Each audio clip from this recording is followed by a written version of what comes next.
Hi, my dear students. Now we can see MCQ from growth and development, which is essential topic in child health and nursing. And here you can see the first question.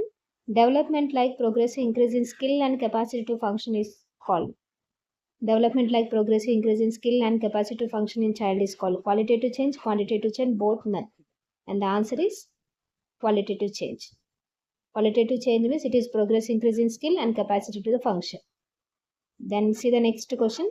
Growth like increase in size and body mass called quantitative change. Already we have discussed in previous question. Improvement in skill and capacity to function is called qualitative, and increase in size and body mass is called quantitative change. Remember this point. Okay, so next see the third question.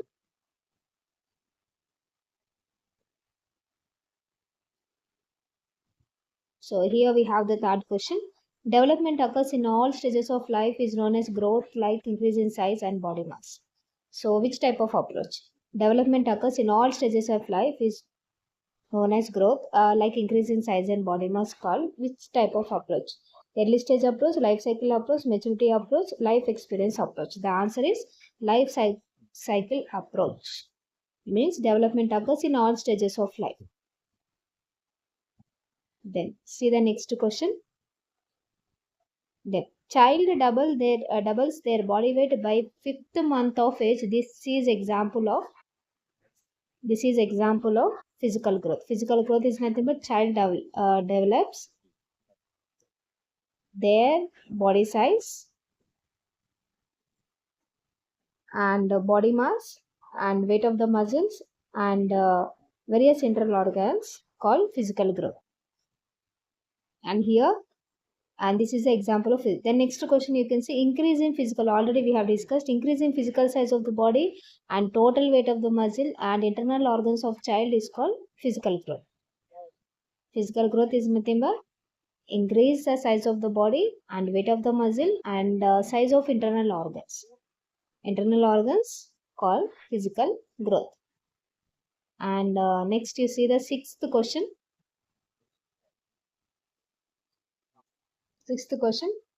What is the ratio between upper and lower segment of the body at birth as measured from symphysis pubis? And here the answer is 1.7 is to 1.0.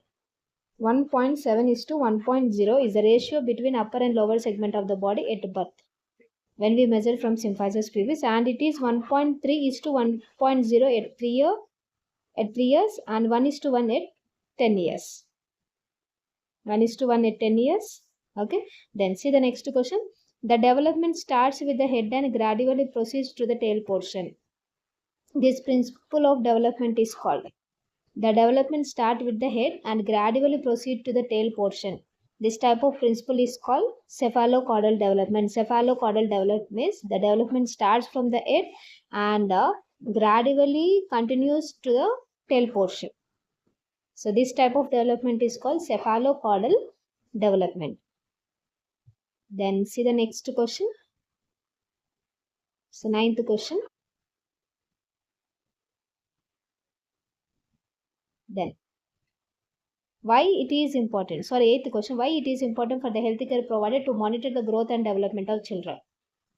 Why it is important for the healthcare provider to monitor growth and development of the children? The answer is for early detection of potential problem, for giving proper care, earlier care and treatment. Then next question. Knowledge of normal growth and development of child is essential or important for the nurse because knowledge of normal growth and development of the child is essential for the nurse because it is basic to understand the sick child. As a nurse, we should gain the knowledge of growth and development for giving proper care to the sick child. Then see the next question, last question. The vision fully matured at the age of. The vision fully matured at the age of 6 to 7 years, at birth 6 months, 1 to 2 years. Then the answer is at 6 to 7 years, the vision fully matured. So this is about the MCQ from growth and development, and this is very essential topic. Thank you all.